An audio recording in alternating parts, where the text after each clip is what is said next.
Good morning, good afternoon, good evening. Whatever time it is, I hope you're enjoying yourself.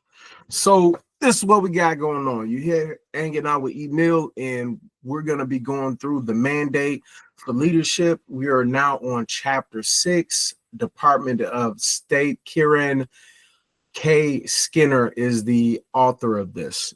We just got through with Homeland Security and DOD. So, this is going to be a real interesting one.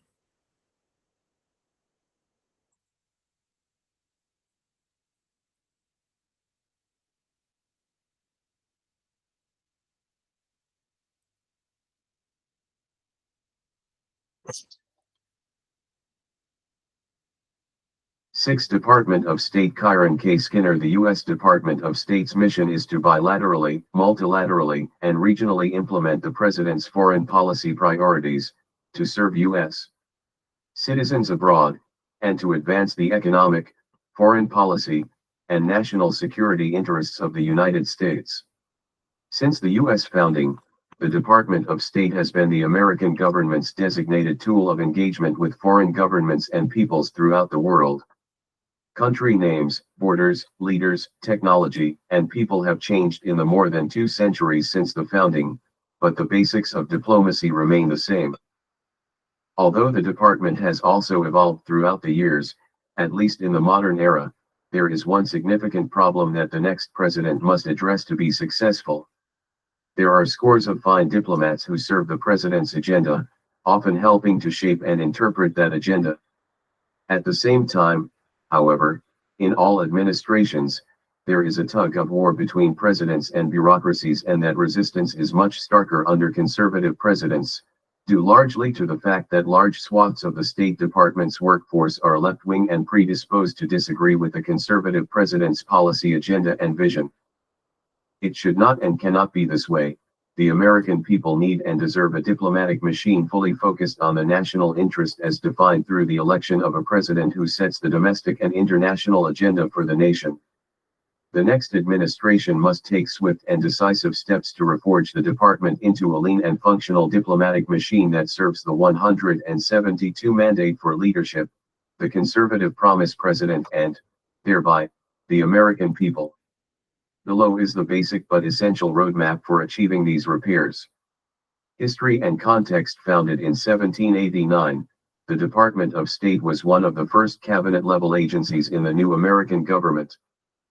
The first Secretary of State, Thomas Jefferson, oversaw a small staff, diplomatic posts in London and Paris, and 10 consular posts. 1 Today, the Department of State has almost 80,000 total employees, including 13,517 Foreign Service employees and 11,683 Civil Service employees, in 275 embassies, consulates, and other posts around the world. 2 In theory, the State Department is the principal agency responsible for carrying out the President's foreign policy and representing the United States in other nations and international organizations. To the extent consistent with presidential policy and federal law, the department also supports U.S. citizens and businesses in other nations and vets foreign nationals seeking temporary or permanent entrance to the United States. The State Department also provides humanitarian, security, and other assistance to non-U.S. populations in need, and otherwise advances and supports U.S. national interests abroad. Properly led, the State Department can be instrumental for communicating and implementing a foreign policy vision that best serves American citizens. As the U.S. Commission on National Security /21st century, the Hart-Rudman Commission, observed more than 20 years ago, the State Department is a crippled institution suffering from an ineffective organizational structure in which regional and functional policies do not serve integrated goals, and in which sound management, accountability, and leadership are lacking. 3 Unfortunately, this critique remains accurate. The State Department's failures are not due to a lack of resources. As one expert has observed, the department has significantly more at its disposal than was the case at the end of the Cold War, in the mid-1990s, and at the height of the Iraq and Afghanistan wars. For a major source, if not the major source, of the State Department's ineffectiveness lies in its institutional belief that it is an independent institution that knows what is best for the United States, sets its own foreign policy, and does not need direction from an elected president. The next president can make the State Department more effective by providing a clear foreign policy vision, selecting political officials and career diplomats that will enthusiastically turn that vision into a policy agenda, and firmly supporting the State Department as it makes the necessary institutional adjustments. Political leadership and bureaucratic leadership and support focusing the State Department on the needs and goals of the next president will require the president's hand-picked political leadership as well as foreign 173 Department of State Service and civil service personnel who share the president's vision and policy agendas to run the department. This can be done by taking these steps at the outset of the next administration. Exert leverage during the confirmation process. Notwithstanding the challenges and slowness of the modern U.S. Senate confirmation process, the next president can exert leverage on the Senate if he or she is willing to place State Department appointees directly into those roles, pending confirmation. Doing so would both ensure that the department has immediate senior political leadership and would force the Senate to act on nominees' appointments instead of being allowed to engage in dilatory tactics that cripple the State Department's functionality for weeks, months, or even years. Assert leadership in the appointment process.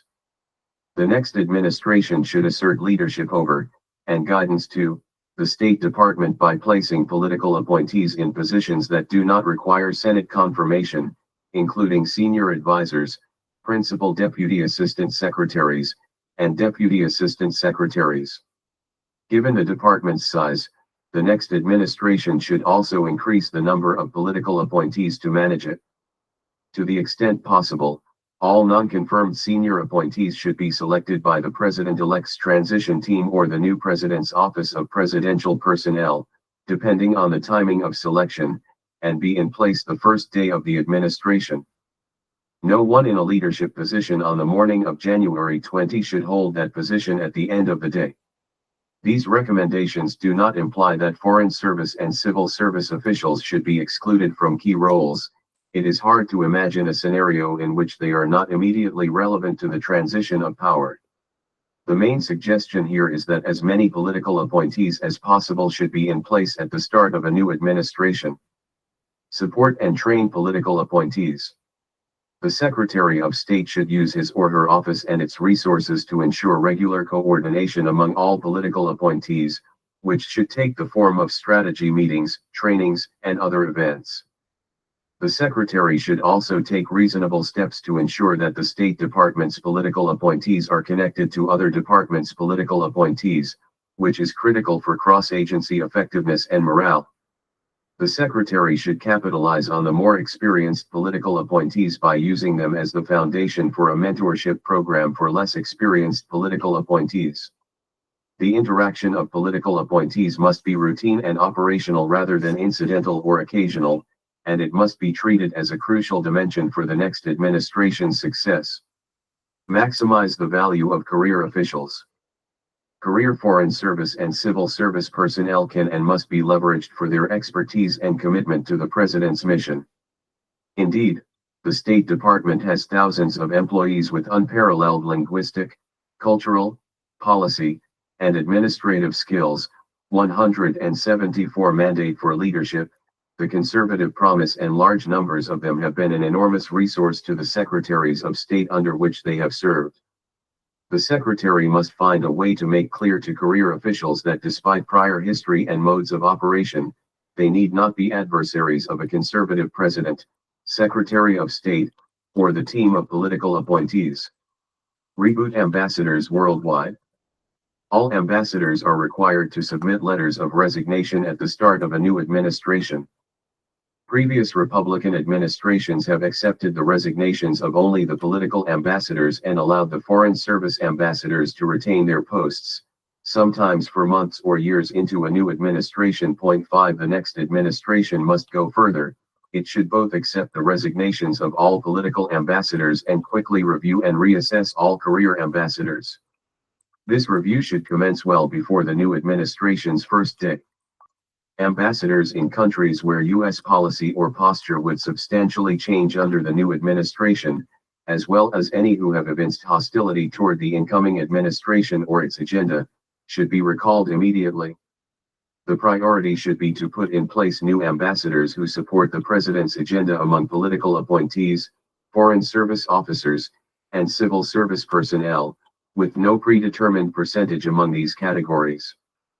Political ambassadors with strong personal relationships with the president should be prioritized for key strategic posts such as Australia, Japan, the United Kingdom, the United Nations, and the North Atlantic Treaty Organization, NATO. Righting the ship. Ensuring the State Department is accountable for serving American citizens first will require at a minimum that the following steps be implemented immediately. Review retroactively. Before inauguration, the President-elect's department transition team should assess every aspect of State Department negotiations and funding commitments. Upon inauguration, the Secretary of State should order an immediate freeze on all efforts to implement unratified treaties and international agreements, allocation of resources, foreign assistance disbursements, domestic and international contracts and payments, hiring and recruiting decisions, etc., pending a political appointee-driven review to ensure that such efforts comport with the new administration's policies. The quality of this review is more important than speed. The posture of the department during this review should be an unwavering desire to prioritize the American people, including a recognition that the federal government must be a diligent steward of taxpayer dollars. Implement repair. The State Department must change its handling of international agreements to restore constitutional governance. Under prior administrations, unnecessary institutional factors in the department caused 175 Department of State numerous logistical challenges in negotiating, approving, and implementing treaties and agreements.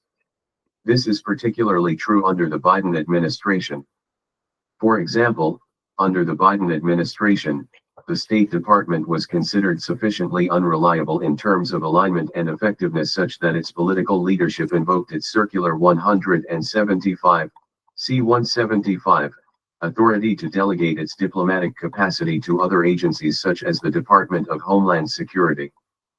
At time of publication, the State Department is negotiating, or seeking to negotiate, large-scale, sovereignty-eroding agreements that could come at considerable economic and other costs to the American people. Although such agreements should be evaluated and approved as are treaties, the Biden administration is likely to simply call them agreements. The Biden State Department not only approves but also enforces treaties that have not been ratified by the U.S. Senate. This practice must be thoroughly reviewed and most likely jettisoned. The next president should recalibrate how the State Department handles treaties and agreements, primarily by restoring constitutionality to these processes. He or she should direct the Secretary of State to freeze any ongoing treaty or international agreement negotiations and assess whether those efforts align with the new president's foreign policy direction. The next administration should also direct the Secretary to order an immediate stand down on enforcement of any treaties that have not been ratified by the Senate, and order a thorough review of the degree to which such enforcement has impacted the department's functions, policies, and use of resources. The Secretary of State, in cooperation with the Office of the Attorney General and the White House Counsel's Office, should also conduct a review to identify agreements that are really treaty commitments within the ordinary public meaning of the Constitution 6 and suspend compliance pending presidential transmittal of those agreements to the Senate for advice and consent. The next administration should also move to withdraw from treaties that have been under Senate consideration for 20 years or more, with the understanding that those treaties are unlikely to be ratified. Under circumstances in which ratification of a stale treaty before the Senate still serves national interests, the treaty letter of transmittal and submission should be updated for current circumstances. The Secretary of State must revoke most outstanding C-175 authorities that have been granted to other agencies during previous administrations, although such revocations should be closely coordinated with the White House for logistical reasons. Coordinate with other agencies. Interagency engagement in this new environment must be similarly adjusted to mirror presidential direction. Indeed, Coordination among federal agencies is challenging even in the most well-oiled administrations. Although such coordination is inescapable and sometimes productive, agencies tend to leverage each other's resources in ways that occasionally have off-mission consequences for the agency or agencies with the resources. Ideally, the 176 mandate for leadership, the conservative promise Secretary of State should work as part of an agile foreign policy team along with the National Security Advisor, the Secretary of Defense, and other agency heads to flesh out and advance the President's foreign policy. Bureaucratic stovepipes of the past should be less important than commitment to, and achievement of, the President's foreign policy agenda. The State Department's role in these interagency discussions must reflect the President's clear direction and disallow resources and tools to be used in any way that detracts from the presidentially directed mission. Coordinate with Congress. Congress has both the statutory and appropriations authority to impact the State Department's operations and has a strong interest in key aspects of American foreign policy. The department must therefore take particular care in its interaction with Congress, since poor interactions with Congress, regardless of intentions, could trigger congressional pushback or have other negative impacts on the President's agenda. This will require particularly strong leadership of the Department of State's Bureau of Legislative Affairs. The Secretary of State and political leadership should ensure full coordination with the White House regarding congressional engagement on any State Department responsibility. This may lead to, for example, the President authorizing the State Department to engage with members of Congress and relevant committees on certain issues, including statutorily designated congressional consultations, but to remain radio silent on volatile or designated issues on which the White House wants to be the primary or only voice. All such authorized department engagements with Congress must be driven and handled by political appointees in conjunction with career officials who have the relevant expertise and are willing to work in concert with the President's political appointees on particularly sensitive matters. Respond vigorously to the Chinese threat. The State Department recently opened the Office of China Coordination, or China House. This office is intended to bring together experts inside and outside the State Department to coordinate U.S. government relations with China and advance our vision for an open, inclusive international system. 7. Whether China House will streamline U.S. government communication, consensus, and action on China policy given the presence of other agencies with strong competing or adverse interests remains to be seen. The unit is dependent on adequate and competent staff being assigned by other bureaus within the State Department. Nonetheless, the concept is one a Republican administration should support mutatis mutandis. The Chinese Communist Party, CCP, has been at war with the U.S. for decades. Now that this reality has been accepted throughout the government, the State Department must be prepared to lead the U.S. diplomatic effort accordingly. The centralization of efforts in one place is critical to this end. Review immigration and domestic security requirements. Arguably, the department's most noteworthy challenge on the global stage has been its handling 177 Department of State of Immigration and Domestic Security issues, which are inextricably related. The State Department's apparent posture toward these two issues, which are of paramount importance to the American people, has historically been that they are of lesser importance than other issues and that they can be treated as concessions in broader diplomatic engagements. In other instances in which access to the U.S. in the form of immigrant, permanent, and non-immigrant, temporary, visas could potentially serve as diplomatic leverage, it is almost never used. To some degree, the State Department and many of its personnel appear to view the U.S. immigration system less as a tool for strengthening the United States and more as a global welfare program. To ensure the safety, security, and prosperity of all Americans, this must change. Below are several key areas in which the department's formal and informal postures must adjust to reflect the current immigration and domestic security environment. Visa reciprocity. The United States should strictly enforce the doctrine of reciprocity when issuing visas to all foreign nationals. For too long, the U.S. has provided virtually unfettered access to foreign nationals from countries that do not respond in kind, including countries that are actively hostile to U.S. interests and nationals. Mandatory reciprocity will convey the necessary reality that other countries do not have an unfettered right to U.S. access and must reciprocally offer favorable visa-based access to U.S. nationals.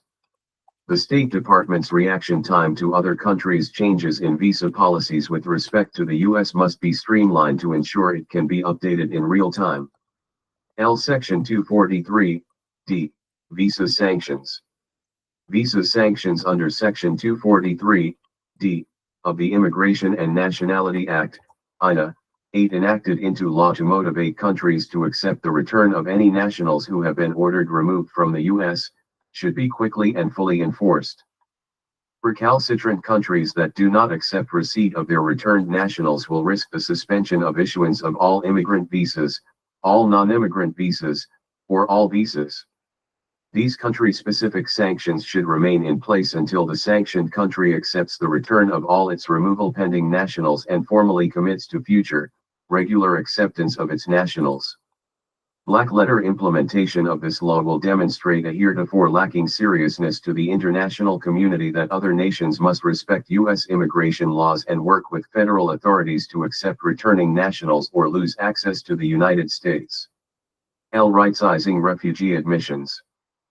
The Biden administration has engineered what is nothing short of a collapse of U.S. border security and 178 mandate for leadership, the conservative promise interior immigration enforcement. This administration's humanitarian crisis, which is arguably the greatest humanitarian crisis in the modern era, one which has harmed Americans and foreign nationals alike, will take many years and billions of dollars to fully address. One casualty of the Biden administration's behavior will be the current form of the U.S. Refugee Admission Program, USRAP. The federal government's obligation to shift national security, essential screening and vetting resources to the forged border crisis will necessitate an indefinite curtailment of the number of USRAP refugee admissions. The State Department's Bureau of Population, Refugees, and Migration, which administers USRAP, must shift its resources to challenge this stemming from the current immigration situation until the crisis can be contained and refugee-focused screening and vetting capacity can reasonably be restored. L. Strengthening bilateral and multilateral immigration-focused agreements. Restoration of both domestic security and the integrity of the U.S. immigration system should start with rapid reactivation of several key initiatives in effect at the conclusion of the Trump administration. Re-implementation of the Remain in Mexico policy, Save Third Country agreements, and other measures to address the influx of non-Mexican asylum applicants at the United States-Mexico border must be day one priorities. Although the State Department must rein in the C-175 authorities of other agencies, the Department of Homeland Security should retain, or regain, C-175 authorities for negotiating bilateral and multilateral security agreements. L. Evaluation of national security, vulnerable visa programs. To protect the American people, the State Department, in coordination with the White House and other security-focused agencies, should evaluate several key security-sensitive visa programs that it manages. Key programs include, but should not be limited to, the Diversity Visa Program, the F. Student Visa Program, and J.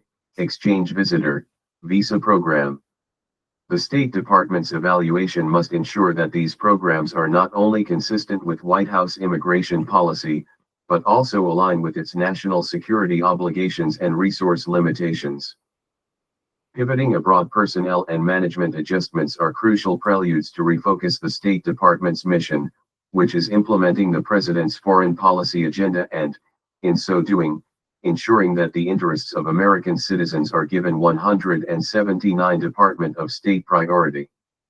That said, the next president must significantly reorient the U.S. government's posture toward friends and adversaries alike, which will include much more honest assessments about who are friends and who are not.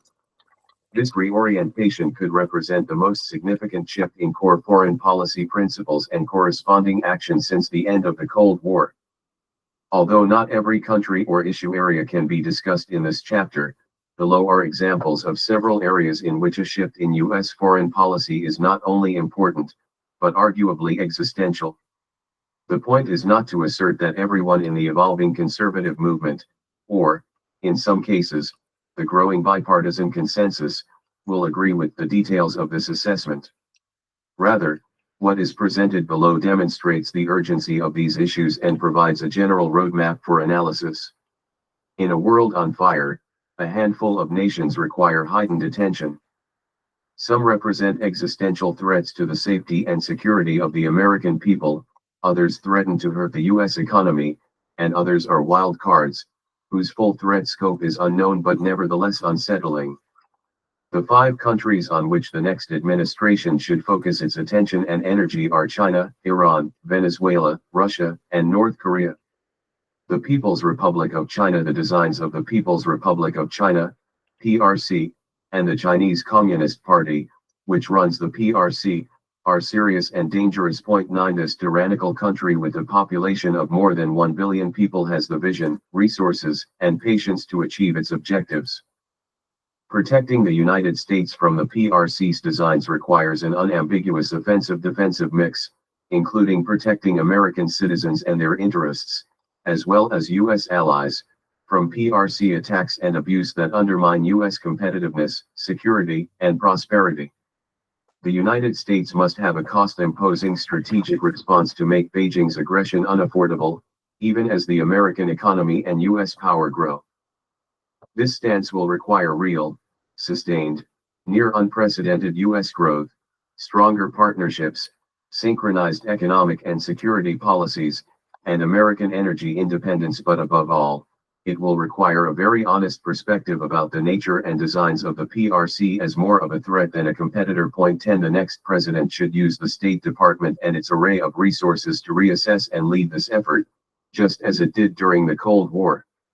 The U.S. government needs an Article X for China 11, and it should be a presidential mandate.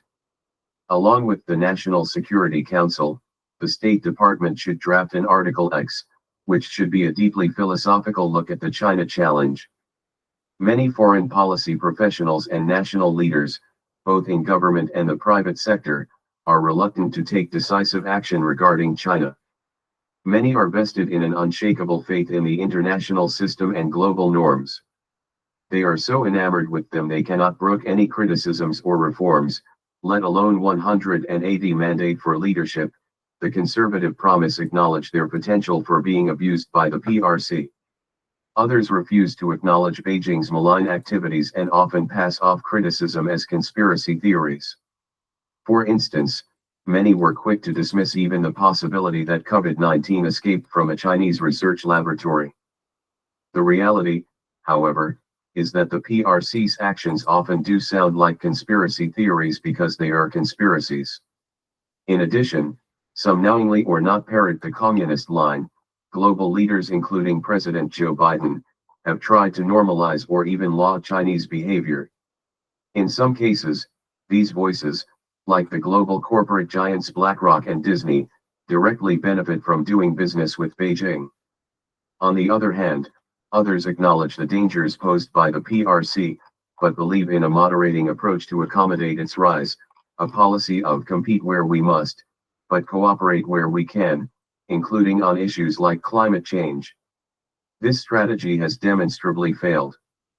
As with all global struggles with communist and other tyrannical regimes, the issue should never be with the Chinese people but with the communist dictatorship that oppresses them and threatens the well-being of nations across the globe. 12 That said, the nature of Chinese power today is the product of history, ideology, and the institutions that have governed China during the course of 5 millennia, inherited by the present Chinese leaders from the preceding generations of the CCP. 13 In short, the PRC challenge is rooted in China's strategic culture and not just the Marxism, Leninism of the CCP, meaning that internal culture and civil society will never deliver a more normative nation.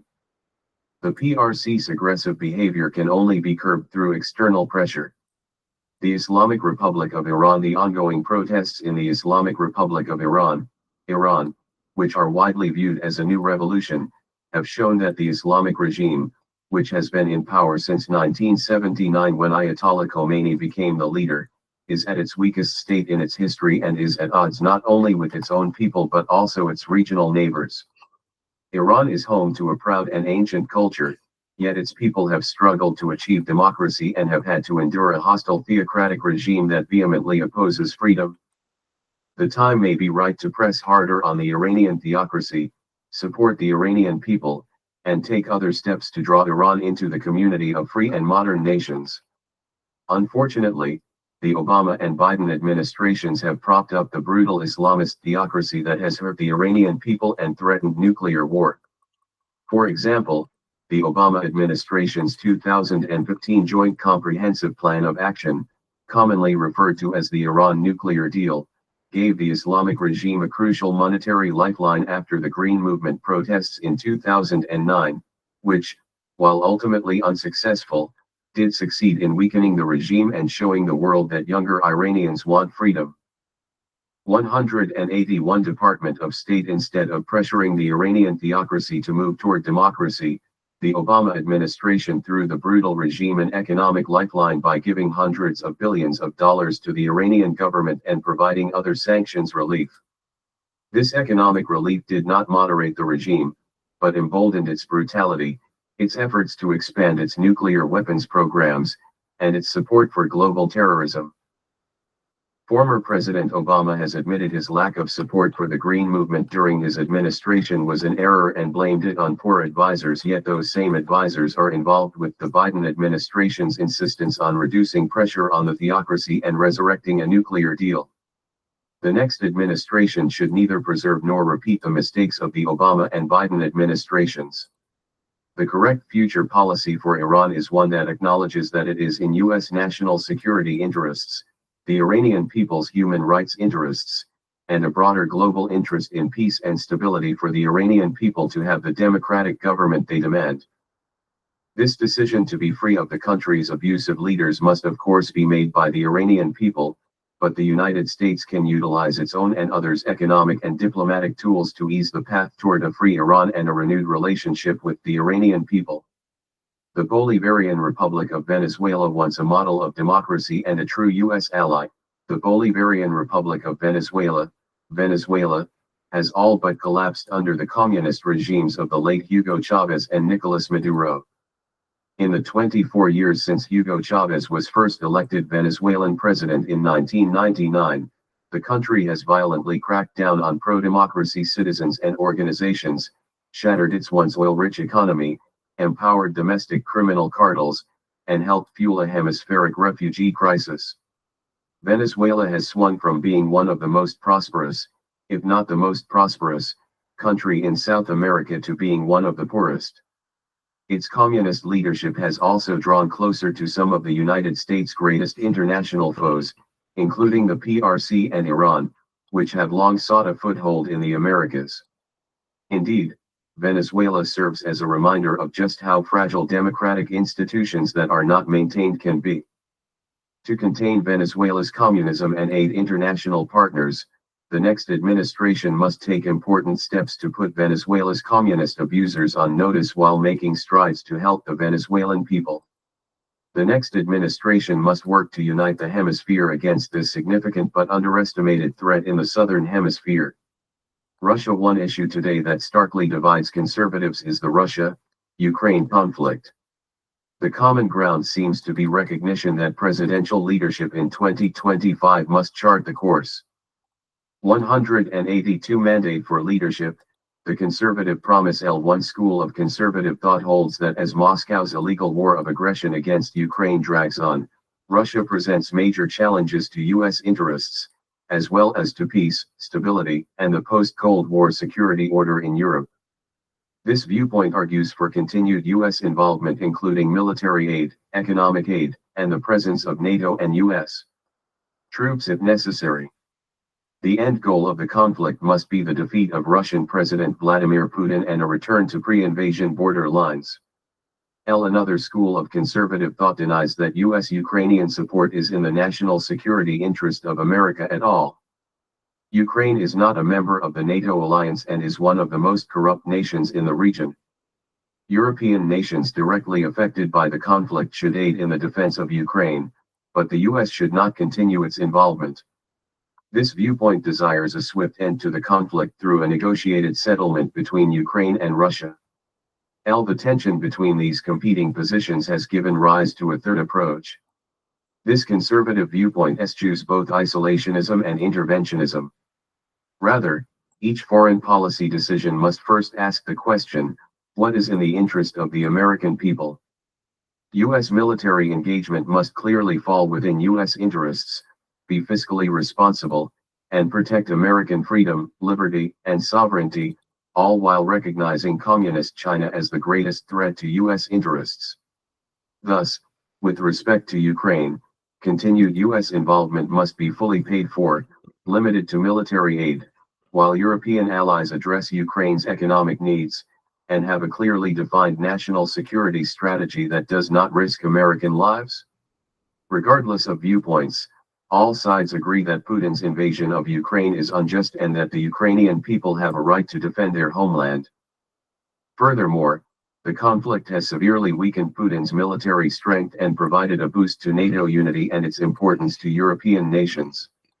The next conservative president has a generational opportunity to bring resolution to the foreign policy tensions within the movement and chart a new path forward that recognizes Communist China as the defining threat to U.S. interests in the 21st century.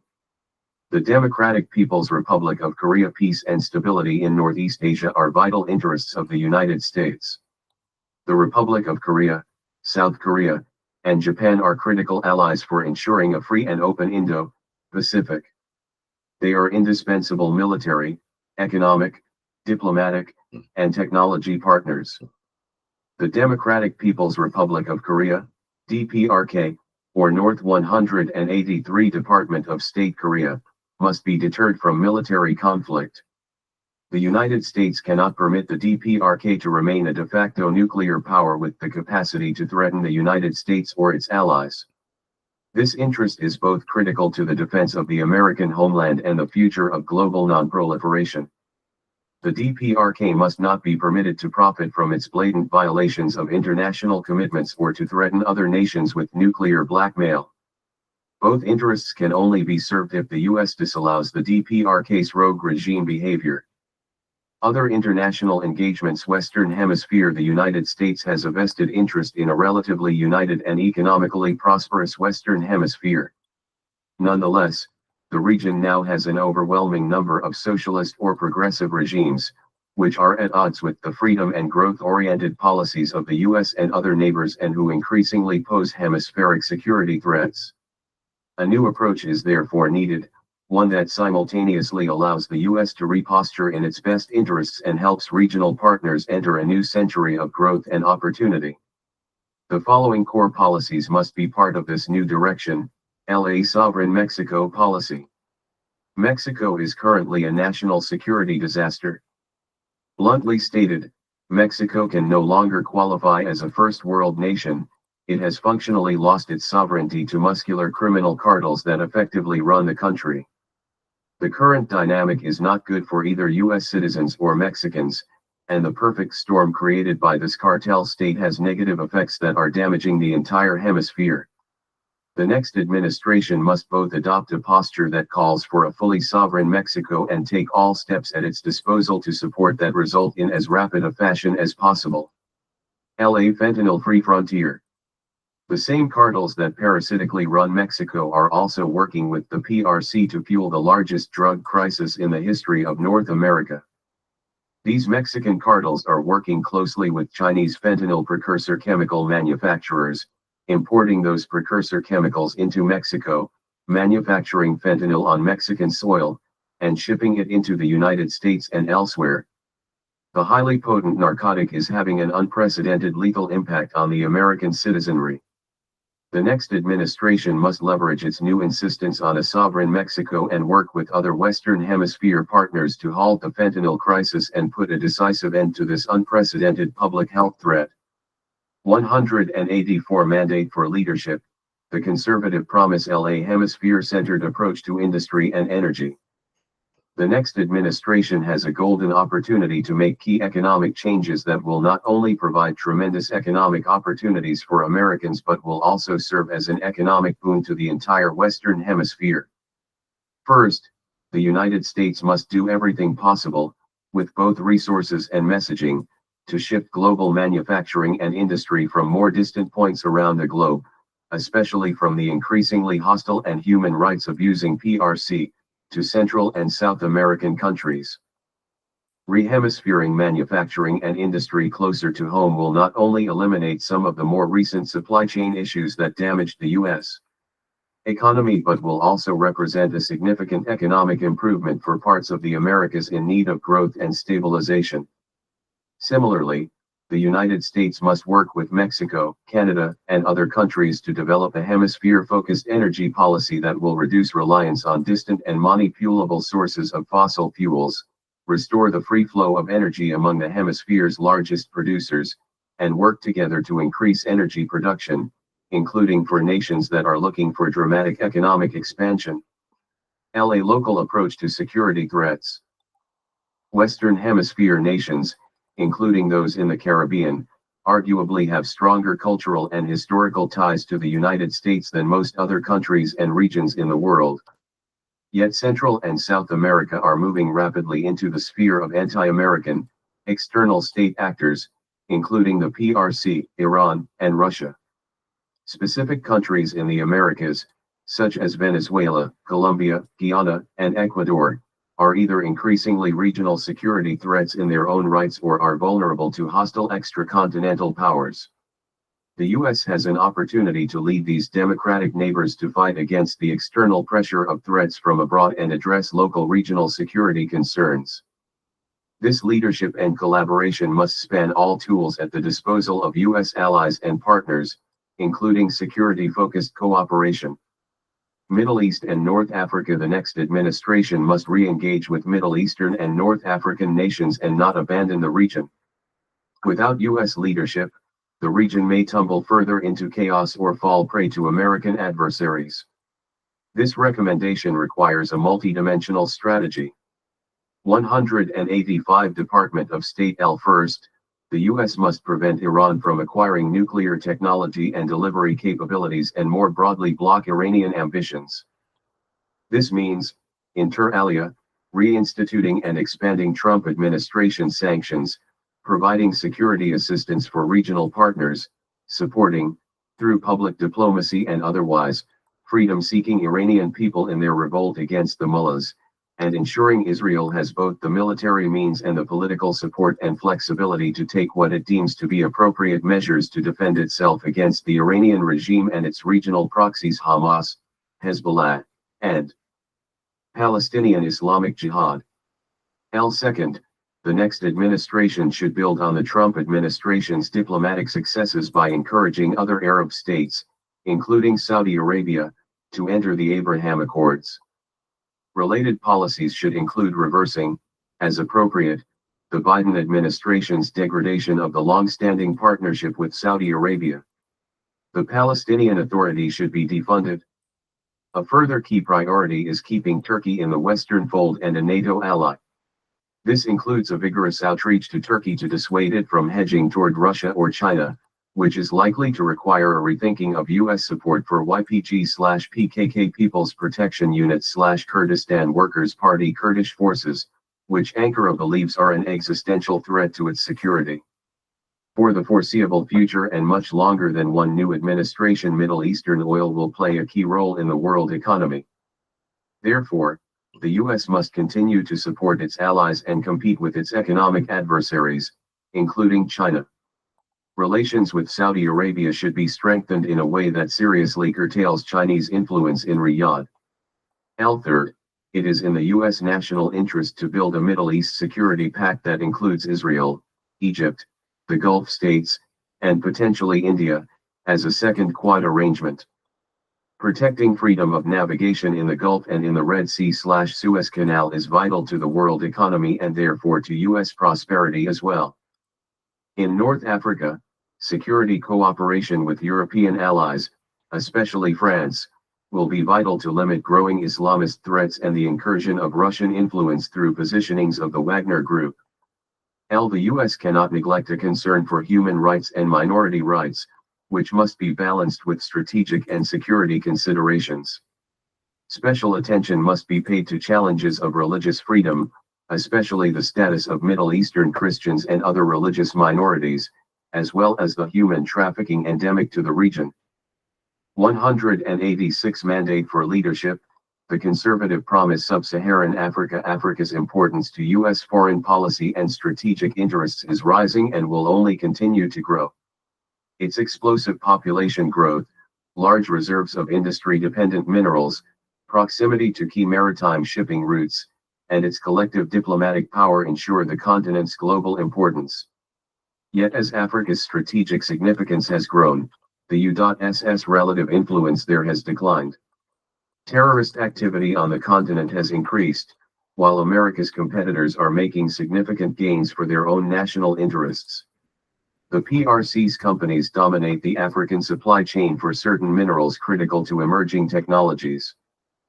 African nations comprise major country bloc elements that shield the PRC and Russia from international isolation for their human rights abuses, and African nations staunchly support PRC foreign policy goals on issues such as Hong Kong occupation, South China Seas dispute arbitration, and Taiwan.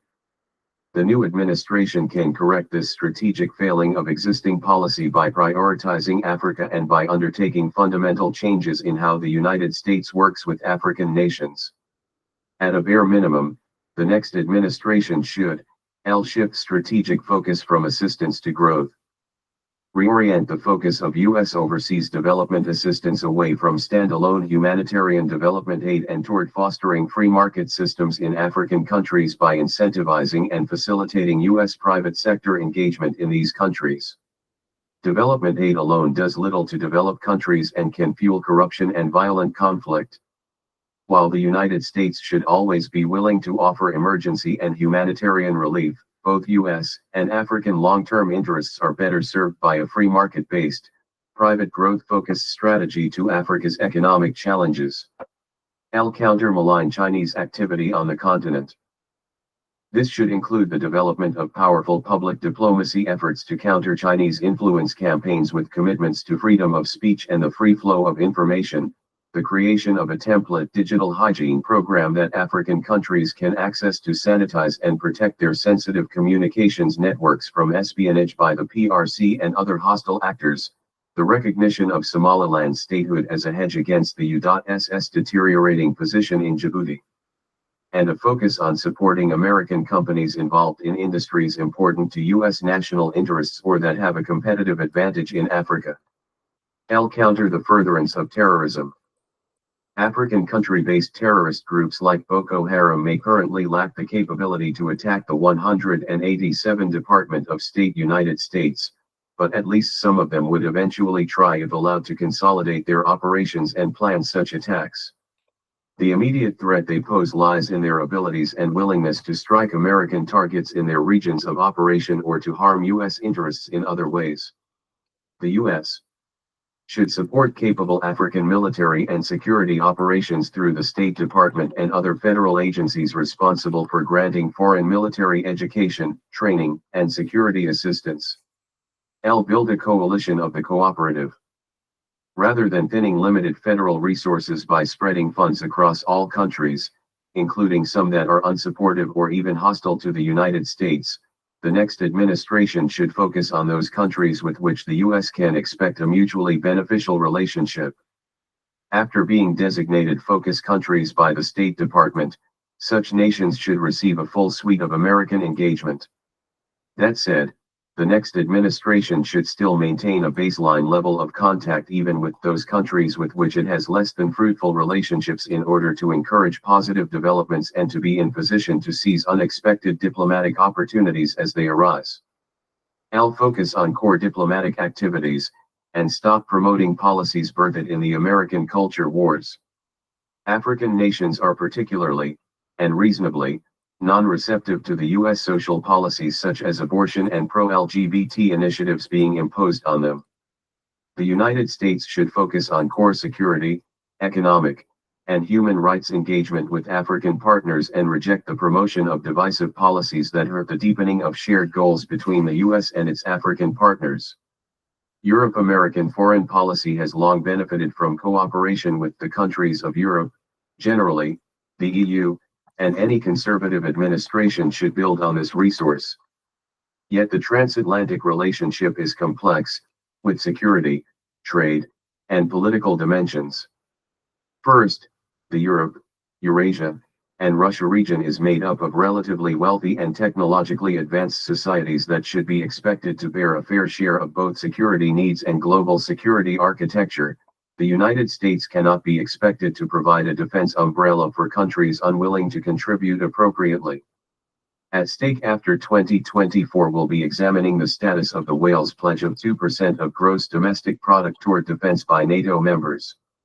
The new administration will also want to encourage nations to exceed that pledge. Second, transatlantic trade is a significant part of the global economy, and it is in the U.S. national interest to amplify it, especially because this means weaning 188 mandate for leadership, the conservative promise Europe of its dependence on China. However, there are also transatlantic trade tensions that disturb the U.S. EU relationship and that have been evident across administrations. The U.S. must undertake a comprehensive review of trade arrangements between the EU and the United States to assure that U.S. businesses are treated fairly and to build productive reciprocity. Outside the EU, trade with the post-Brexit UK needs urgent development before London slips back into the orbit of the EU. Third, in the wake of Brexit, EU foreign policy now takes place without UK input, which disadvantages the United States, given that the UK has historically been aligned with many US positions. Therefore, US diplomacy must be more attentive to inner EU developments, while also developing new allies inside the EU, especially the Central European countries on the eastern flank of the EU, which are most vulnerable to Russian aggression. South and Central Asia. Many key American interests and responsibilities are found in South and Central Asia. Specifically, continuing to advance the bilateral relationship with India to mutual benefit is a crucial objective for US policy. India plays a crucial role in countering the Chinese threat and securing a free and open Indo-Pacific. It is a critical security guarantor for the key routes of air and sea travel linking East and West and an important emerging U.S. economic partner. For instance, the 2019 Department of Defense Indo-Pacific Strategy Report noted that the Indian Ocean area is at the nexus of global trade and commerce, with nearly half of the world's 90,000 commercial vessels and two-thirds of global oil trade traveling through its sea lanes. The region boasts some of the fastest-growing economies on Earth. 14. Meanwhile, the threat of transnational terrorism remains acute. The humiliating withdrawal of U.S. troops from Afghanistan after a 20-year military campaign has created new challenges. It has provided an opportunity to reset the deeply troubled U.S. Pakistan relationship and reassess U.S. counterterrorism strategy in the region. The long-standing India-Pakistan rivalry and tensions regarding the disputed territory of Kashmir continue to pose risks to regional stability, especially because both countries are nuclear powers. The State Department's role in strengthening the regional security and economic framework linking the U.S. and India is crucial. In addition, the department has important functional responsibilities in dealing with a range of threats from nuclear proliferation to transnational proliferation. While American statecraft should also seek to improve bilateral relations throughout the region, U.S. policy must be clear-eyed and realistic about the perfidiousness of the Taliban regime in Afghanistan and the military, political rule in Pakistan. There can be no expectation of normal relations with either. 189 Department of State. The priority for statecraft is advancing the U.S. Indian role as a cornerstone of the Quad, a cooperative framework including the US, India, Japan, and Australia. The Quad is comprised of the key nations in coordinating efforts for a free and open Indo-Pacific. It is an overarching group that nests the key U.S. bilateral and trilateral cooperative efforts that facilitate U.S. collaborative efforts across the Indo-Pacific. The State Department should also encourage the Quad Plus concept that allows other regional powers to participate in Quad coordination on issues of mutual interest. Further, the State Department must support an integrated federal effort to deliver a revamped regional strategy for South Asia, as well as leading the execution of key tasks to implement the strategy. Point 15. The Arctic. Because of Alaska, the U.S. is an Arctic nation. The Arctic is a vast expanse of land and sea rich in resources including fish, minerals, and energy.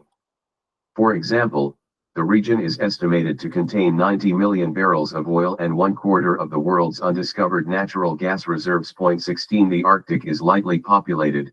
Only 4 million people in the world live above the Arctic Circle, with more than half of those living in Russia.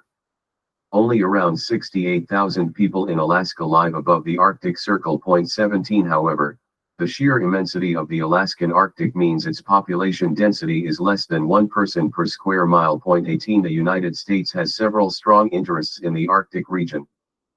The rate of melting ice during summer months has led to increased interest not only from shipping and tourism sectors, but also from America's global competitors, who are interested in exploiting the region's strategic importance and accessing its bounty of natural resources. In the not-too-distant future, there will be a growing interest in the Arctic from both state and non-state actors alike.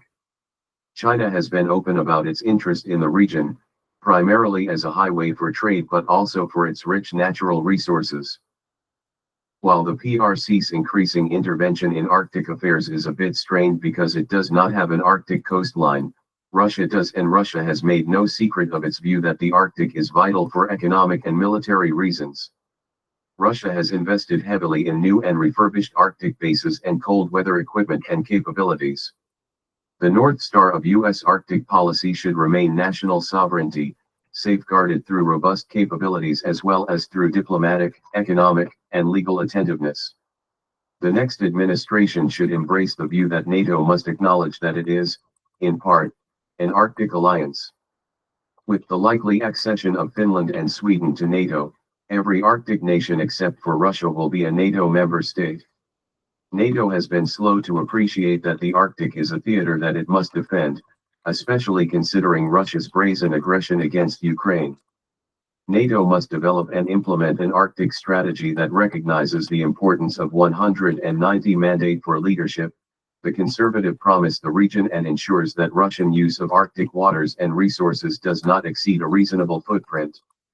The U.S. should unapologetically pursue American interests in the Arctic by promoting economic freedom in the region. Economic freedom spurs prosperity, innovation, respect for the rule of law, jobs, and sustainability.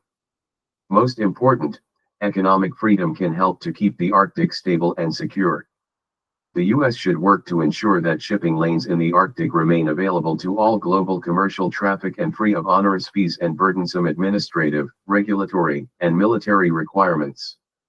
While this should be the next administration's policy with respect to all countries that might seek to block free-flowing commercial traffic, the next administration will clearly have to exert substantial attention toward Russia. Both the U.S. Coast Guard and the U.S. Navy are vital tools to ensure an unmonopolized Arctic. It is imperative that the Navy and Coast Guard continue to expand their fleets, including planned icebreaker acquisitions, to assure Arctic access for the United States and other friendly actors. The remote and harsh conditions of the Arctic also make unmanned system investment and use particularly appealing for providing additional situational awareness, intelligence, surveillance, and reconnaissance. The Coast Guard should also consider upgrading facilities, such as its Barrow Station, to reinforce its Arctic capabilities and demonstrate a greater commitment to the region. The People's Republic of China has declared itself a near-Arctic state, which is an imaginary term non-existent in international discourse. The United States should work with like-minded Arctic nations, including Russia, to raise legitimate concerns about the PRC's so-called Polar Silk Road ambitions. Concerning Greenland, the opening of a U.S. consulate in Nuuk is welcome. A formal year-round diplomatic presence is an effective way for the U.S. to better understand local political and economic dynamics. Furthermore, given Greenland's geographic proximity and its rising potential as a commercial and tourist location, the next administration should pursue policies that enhance economic ties between the U.S. and Greenland. International organizations defending and protecting the American people and advancing their interests requires the United States to engage in a broad spectrum of bilateral and multilateral relationships, including participating in international organizations. Working with other governments through international organizations like the United Nations, UN, can be tremendously useful, but membership in these organizations must always be understood as a means to attain defined goals rather than an end in itself. Engagement with international organizations is one relatively easy way for the U.S. to defend its interests and to seek to address problems in concert with other 191 Department of State nations, but it is not the only option, and American diplomats should be clear-eyed about international organizations' strengths and weaknesses. When such institutions act against U.S. interests, the United States must be prepared to take appropriate steps in response, up to and including withdrawal. The manifest failure and corruption of the World Health Organization, WHO, during the COVID-19 pandemic is an example of the danger that international organizations pose to U.S. citizens and interests. The next administration must end blind support for international organizations. If an international organization is effective and advances American interests, the United States should support it. If an international organization is ineffective or does not support American interests, the United States should not support it. Those that are effective will still require constant pressure from U.S. officials to ensure that they remain effective. Serious consideration should also be given to withdrawal from organizations that no longer have value, quietly undermine U.S. interests or goals, or disproportionately rely on U.S. financial contributions to survive. The Trump administration's tough love approach to international organizations served American interests.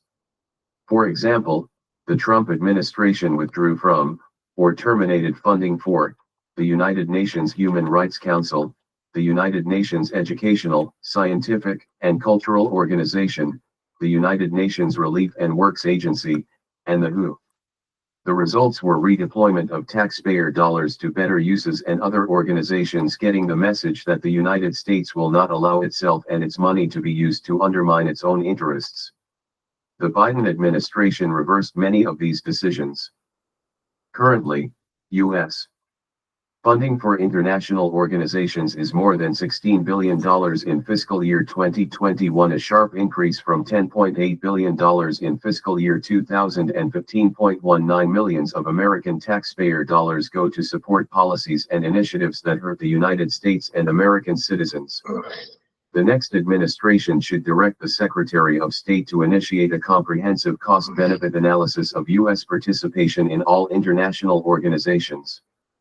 This review should take into account long-standing provisions in federal law that prohibit the use of taxpayer dollars to promote abortion, population control, and terrorist activities, as well as other applicable restrictions on funding for international organizations and agencies with a view to withholding U.S. funds in cases of abuses.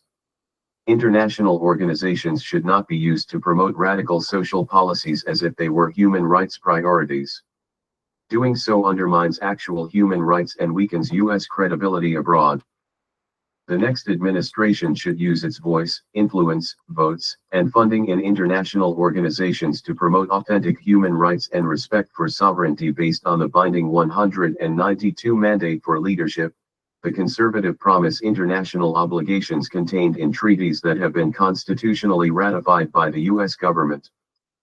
It must promote a strict text-based interpretation of treaty obligations that does not consider human rights treaties as living instruments both within the State Department and within international organizations that receive U.S. funding, including by making respect for sovereignty and authentic human rights a litmus test of personnel decisions and elections processes within international organizations. The U.S. Commission on Unalienable Human Rights focused on the primacy of civil and political rights in its inaugural report, which remains an important guidepost for bilateral and multilateral engagements on human rights. The Commission's report is a roadmap for revamping and re-energizing U.S. human rights policy and should be the basis for both structural and policy changes throughout the State Department. Point 20. All U.S. multilateral engagements must be re-evaluated in light of the work of the Commission, and initiatives that promote controversial policies must be halted and rolled back. It is paramount to create a healthy culture of respect for life, the family, sovereignty, and authentic human rights in international organizations and agencies. To support this goal, the U.S. led an effort during the Trump administration to forge a consensus among like-minded countries in support of human life, women's health, support of the family as the basic unit of human society, and defense of national sovereignty. The result was the Geneva Consensus Declaration on Women's Health and Protection of the Family. 21 All U.S. foreign policy engagements that were produced and expanded under the Obama and Biden administrations must be aligned with the Geneva Consensus Declaration and the work of the U.S. Commission on Unalienable Human Rights. The U.S. government should not and cannot promote or fund abortion in international programs or multilateral organizations. Technically, the United States can prevent its international funding from going toward abortions, but the U.S. will have a greater impact by including like-minded nations and building on the coalition launched through the Geneva Consensus Declaration, with a view to shaping the work of international agencies by functioning as a united front. The COVID-19 pandemic made it painfully clear that both international organizations and some countries are only too willing to trample human rights in the name of public health. For example, the WHO was, and remains, willing to support the suppression of basic human rights, partially because of its close relationship with human rights abusers like the PRC. The next administration should unequivocally embrace the premise that humanity and the international community can simultaneously tackle pandemics and other emergent health threats without impeding the rights of people. It must also become a vocal surrogate for people in countries where rights are being suppressed in the name of health. This will likely require greater restrictions on 193 Department of State the supply of federal dollars to the WHO and other health-focused international organizations pending adjustment of their policies. The United States must return to treating international organizations as vehicles for promoting American interests or take steps to extract itself from those organizations. Shaping the future development of a grand foreign policy strategy is key to the next administration's success, but without addressing structural and related issues of the State Department, this strategy will be at risk. The Hart-Rudman Commission called for a significant restructuring of the State Department specifically and foreign assistance programs generally, stating that funding increases could only be justified if there was greater confidence that institutions would use their funding effectively. 22 Sadly, the exact opposite has occurred. The State Department has metastasized in structure and resources, but neither the function of the department nor the use of taxpayer dollars has improved. The next administration can take steps to remedy these deficiencies.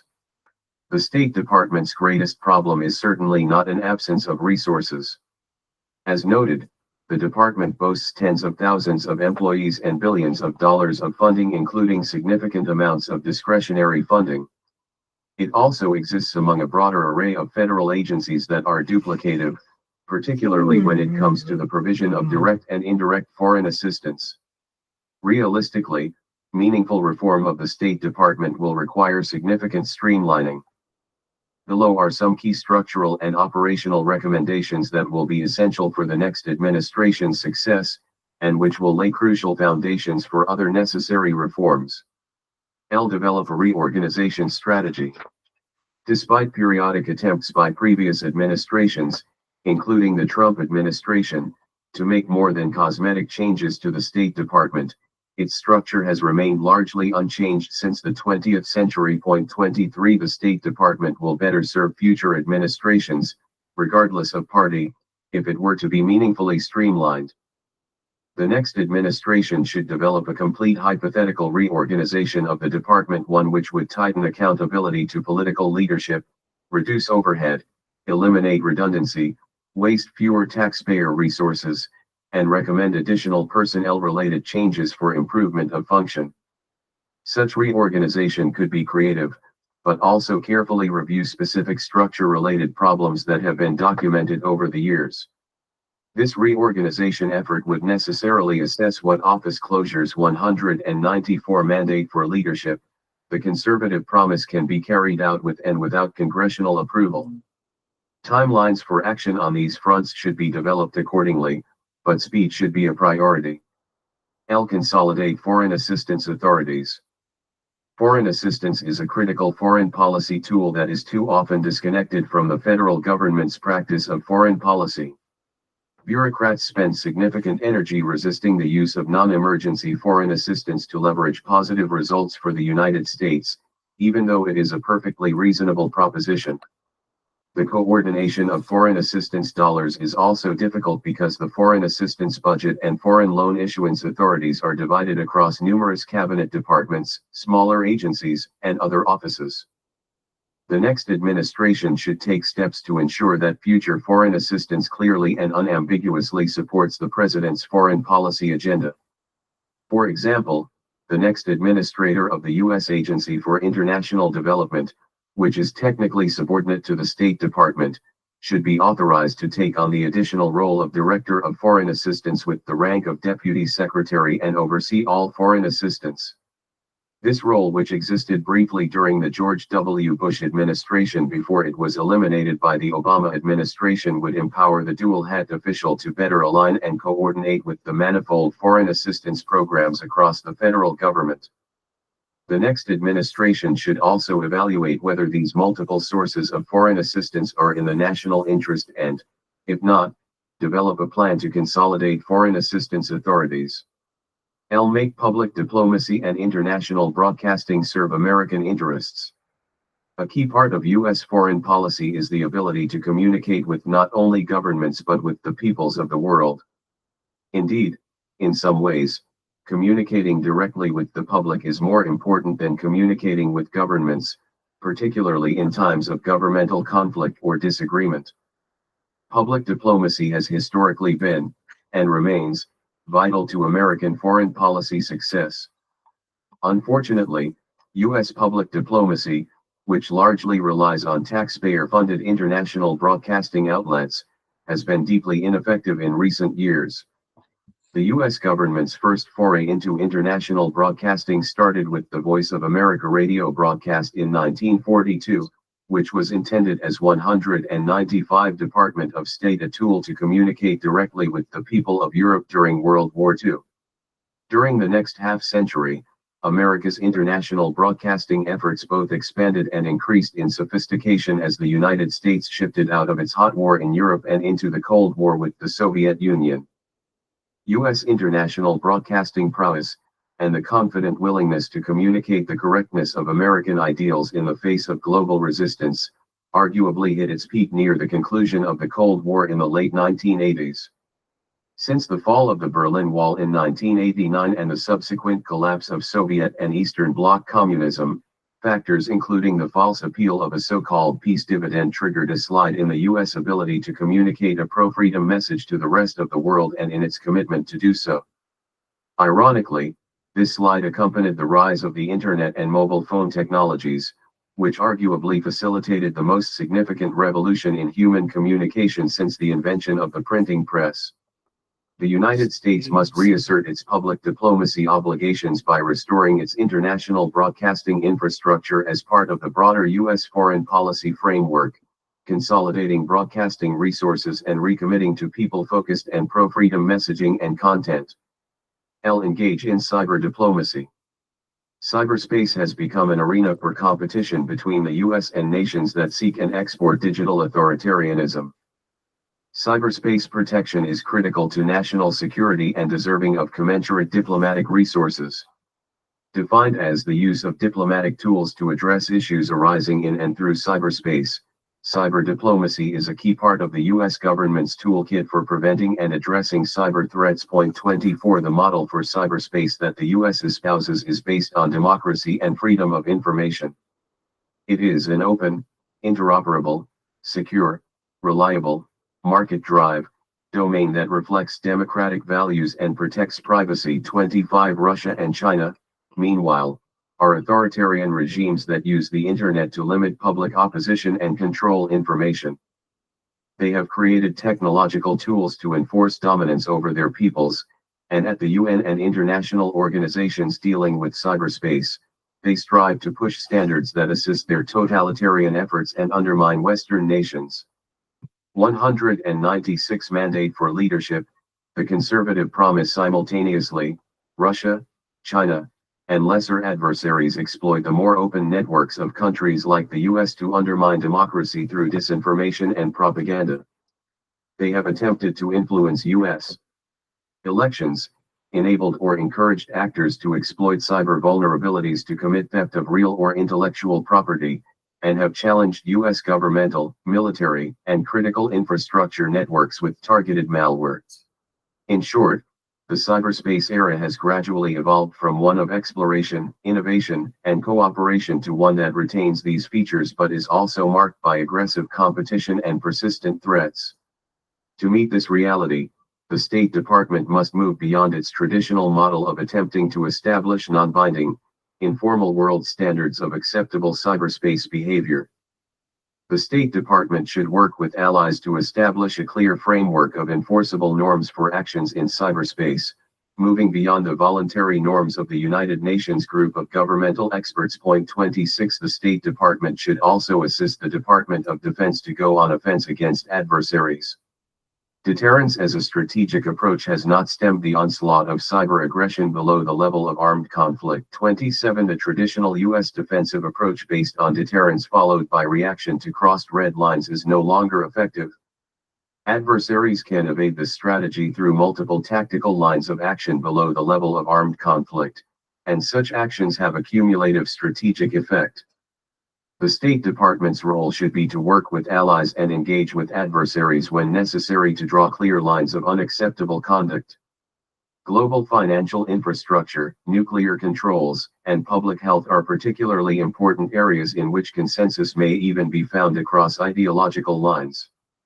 These mission-essential institutional initiatives should be joined with others to establish a presidentially directed and durable U.S. foreign policy. Conclusion: the next conservative president has the opportunity and the duty to restructure the creation and execution of U.S. foreign policy so that it is focused on his or her vision for the nation's role in the world.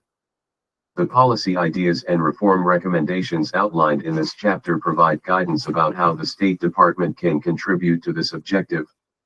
In the main, this chapter refocuses attention away from the special interests and social experiments that are used in some quarters to capture U.S. foreign policy.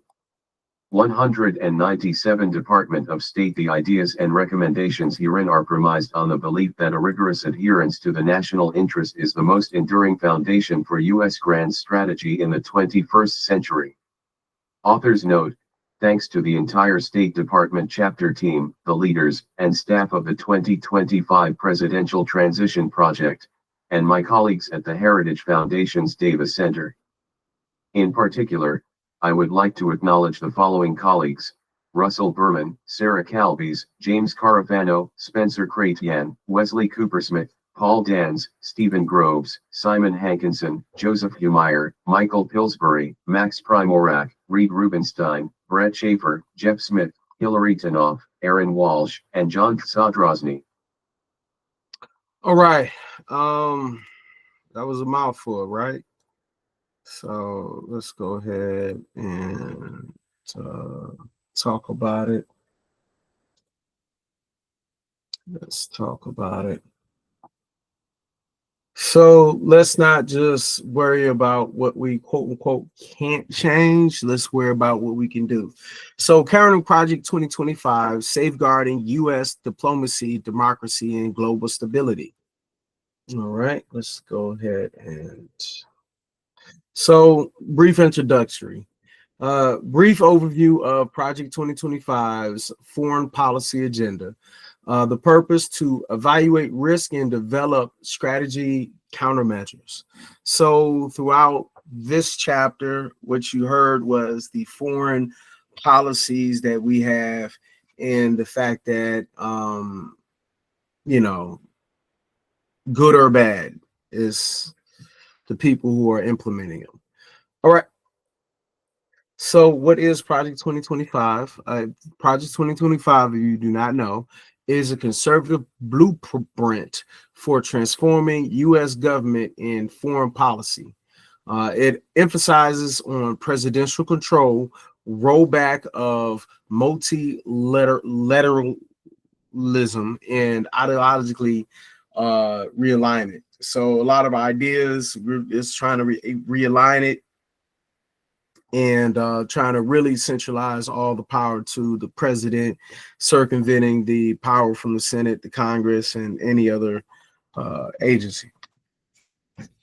So core threats of Project 2025, it will be diplomatic isolation, global instability, retaliatory economic actions, militarized foreign relations, decline in human rights advocacy. So the thing about what we've seen, like with the case of USA aid, those things where they are basically saying that that whole initiative is the welfare for the global community outside of us, is a real selfish way to look at things. And that's kind of like what is being spoken of when we talk about declining in human rights advocacy.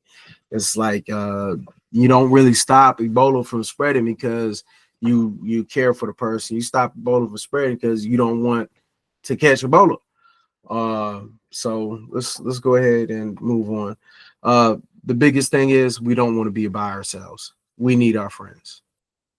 So domestic risk, damage to America's global image, rise in extremism and nativism,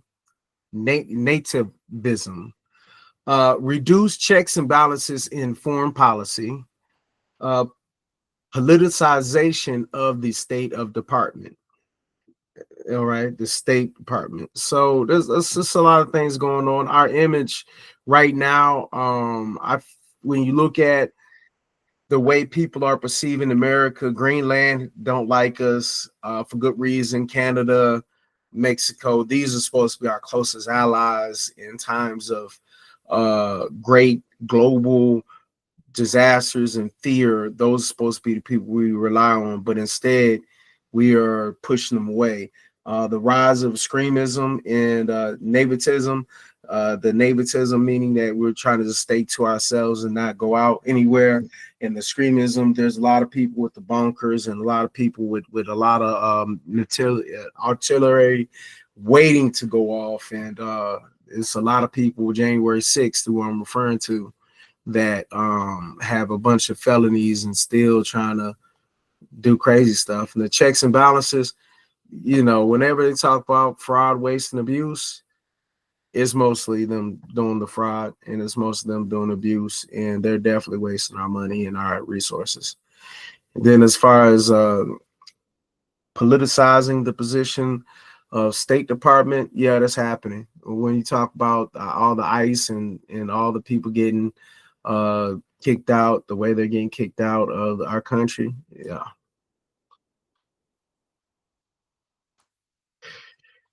So global response risk. So unified backlash from allies, which you kind of see with the EU. They kind of work together and they're kind of coming at us because of this. Empowerment of adversaries, China, Russia, Iran, by us trying to be bullies. They are now empowered and they feel like it is okay and more incentivized to conduct themselves the way they really want to. Economic decoupling in trade and new trade blocks. So that's what's happening right now with the tariffs. Enough said. Breakdown of U.S. leadership in multilateral forums. Yeah, right now the Congress is trying to give the power to the president, and right now they're trying to really say that the executive is above any judge and jury of the American people, which we thought that our forefathers knew better. But at the same time, when you deal with somebody who's not a politician but was always a comment his whole life, what do you expect? All right, counter strategy overview. So we need to when it comes down to it, the policy advocacy, advocate for the policies that are beneficial. We have to advocate coalition building, media and public engagement, institutional safeguards, and international solidarity. So what happened April 5th when you seen so many people out there protesting all around at the same time, that means something. That means that there's no way, nowhere in this world that we can let this man escape accountability. Institutional safeguards, we need to be able to figure out how to safeguard those are in our learning institutions, as far as people getting disappeared just because they have different political views. That's stuff that has to go away. As far as the safeguarding in the Department of State, that's going to be a little harder because for what they're doing, they're trying to make it a point for any diplomat that was before Trump. They're trying to get rid of them, as opposed to having somebody who has the same interest, regardless on what year. 20 years from now, that person should be able to still be in a position in the government as a long career politician. And the reason why it's good to have that is so that way it's not a Democrat, it's not a Republican thing, it's a bipartisan thing. And that's the reason why we need more safeguards for that. The media and public engagement. If you notice that they're constantly saying that the individual conversations mean more than the group conversations, and this is very true, because if you think about it, like a person like Trump, if he's very charming, if you notice, who try to charm you out your pants, and in a lot of ways that is better than talking to a bunch of people. If you can talk to someone directly. All right, let's go ahead and move on. We talk about policy advocating. We have to figure out what policies, coalition building, we have to build and grow with each other. So policy advocacy. So advocating. Lobby for preservation of diplomatic norms. So we need to continually talk about how it's normal that we're normally friends with Canada, and this is weird. What are we doing? We need to make it a point for them not to denormalize friendship. We need to keep friendship normal, because we've always been friends with Canada. We've never beefed with Canada. We beef with Britain when we were looking for freedom, but outside that, Canada is never our enemy. Promote legislation reinforcing treaty obligations and congressional oversight. So if you notice, a lot of this verbiage, they're trying to get rid of a lot of the treaties that they had with all of the other countries, and they're basically saying that if Biden did it, well, we don't care about it, and then if we did it, so they're trying to do that. We also need to defend U.S. aid, refugee programs, and public diplomacy funding. So these are all things that we need to advocate for. The coalition building, engage civil society, think tanks, ex-diplomats, and academia. All right, so you already know we're doing think tanks over here. Eventually, we're going to do workshops. But in order to do the workshops where it's a complete workshop, we got to do the think tanks, because you got to go and do the hard, heavy mental lifting outside of just, and then have different points of views and, in order to make the best product. Well, you don't know that. That's the reason why I'm telling you. All right, form a bipartisan alliance in Congress. We need to figure out how to get the other side to say, hey, this is wrong, this is evil, this is bad, my constituents are hurt. What can we do to make things better? Last thing for this one will be partner with international NGOs and democratic allies. I mean, that's kind of common sense. We need as many allies as we can, especially across the seas. So media and public engagement. Launch awareness campaigns on global consequences. All right. That's kind of like what we're doing now.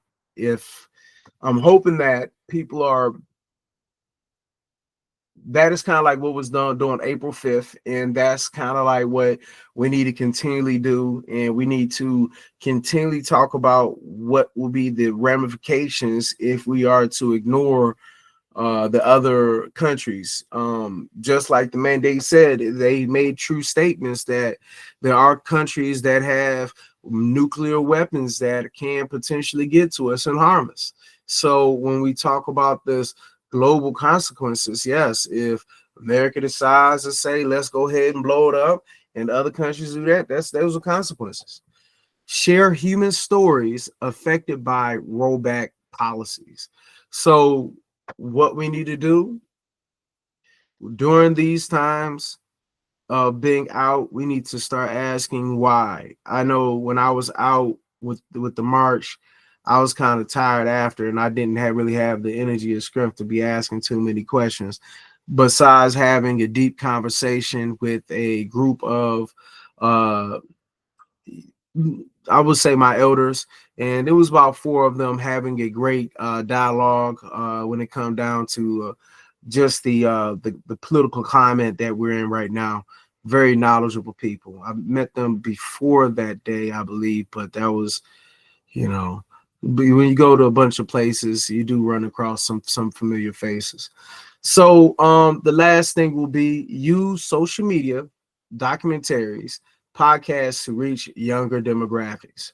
So one thing about a book, just like Thomas said, it alluded to earlier. Thomas said, if you want to hide something, put it in the book. And that's the reason why I'm going through and, in a sense, transcribing, but I'm really listening, absorbing, and creating while I'm listening to this, because this is too important. And this, we just can't go on like life continues. No, we need to stop this now, because if we don't stop it now, 5 years from now, there might not even be an election. Moving past institutional safeguards. So, first thing would be protect career diplomats in a political civil servants. So, instead of the alienation of those career service people, the career civil service people, instead of having them being forced out, we need to protect them. We need to have those people who continually go to China and deal with China, who continually go to Russia, deal with them, and continually go to these places that we might have, a lot of adverse effect if we don't.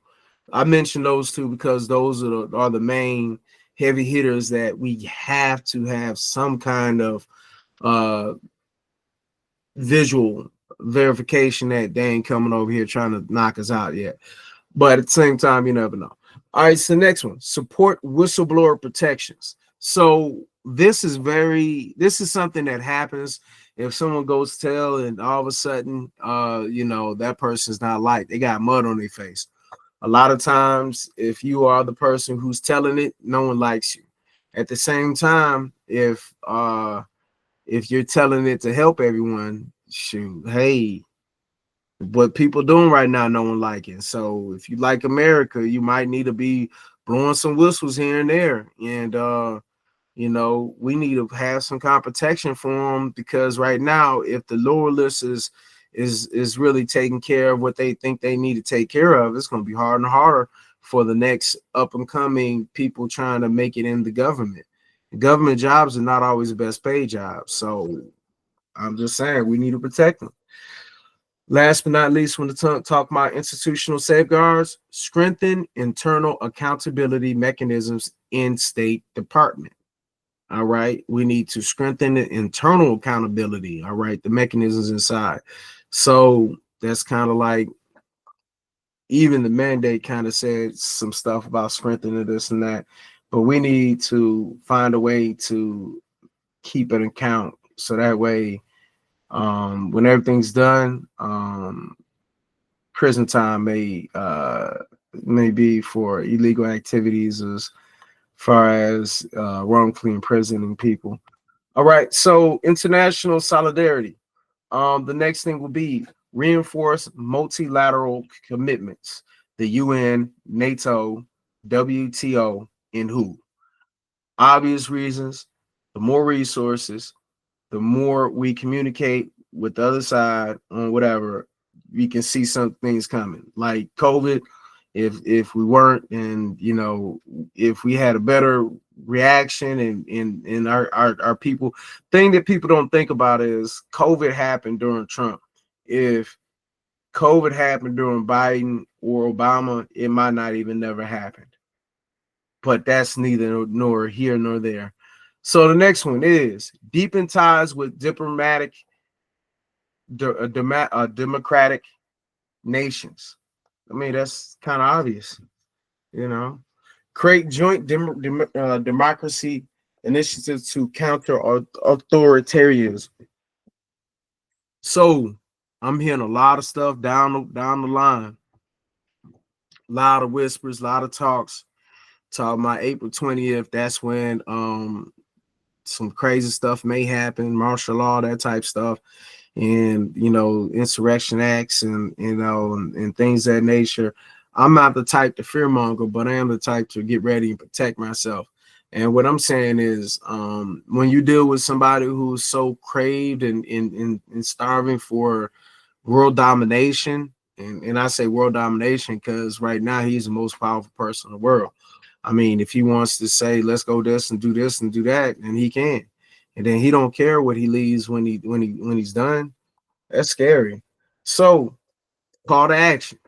Encourage civic engagement in education. That's what we're engaged in right now. Mobilize support for evidence-based foreign policy.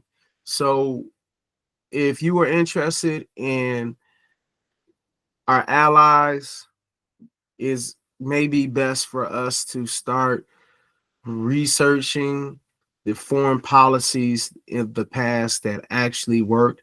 Again, I would love to help out anybody who wants to make a difference. I will be able to help you in various ways. Just send me a link, and send me a DM or a message. I'll be able to help you. Moving on. Demand transparency and accountability from elected officials. So, I mean, hey, we always need that accountability. So, last but not least, the conclusion. Reiterate the stakes. U.S. global leadership, democratic values, and peace. The final message: defending diplomacy is defending democracy. So, so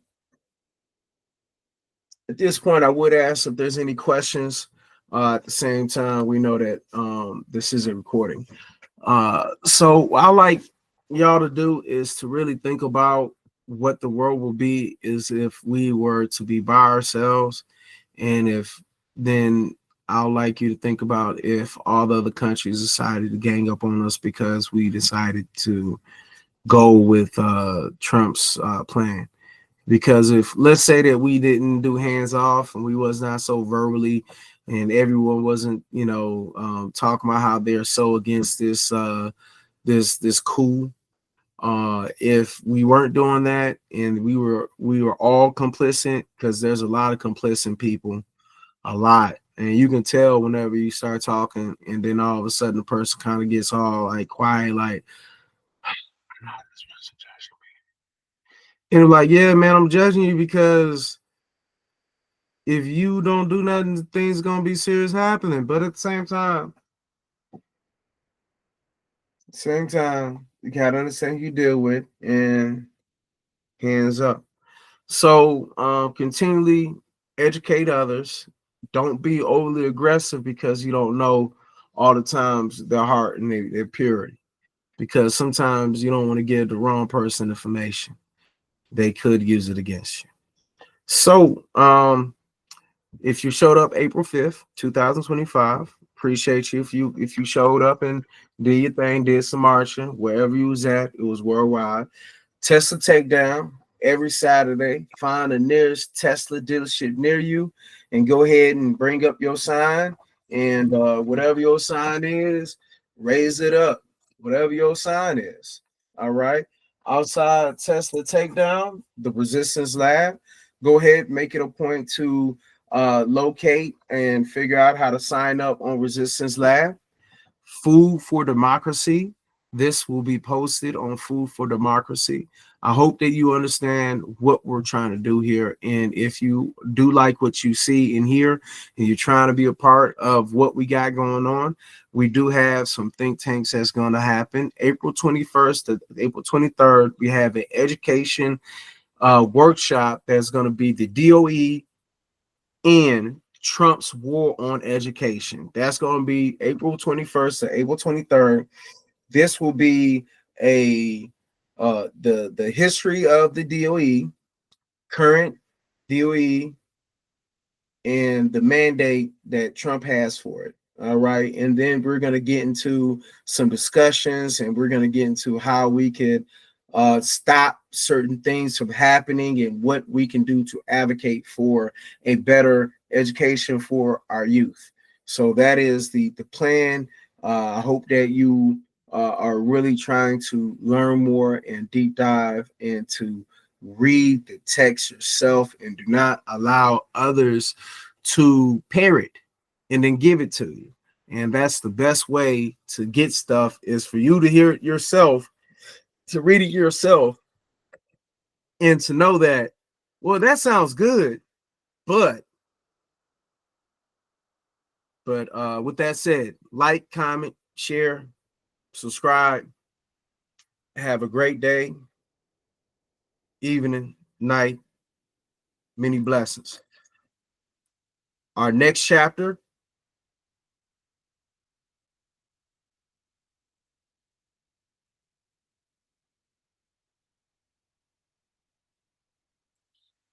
the intelligence community. See you in the morning.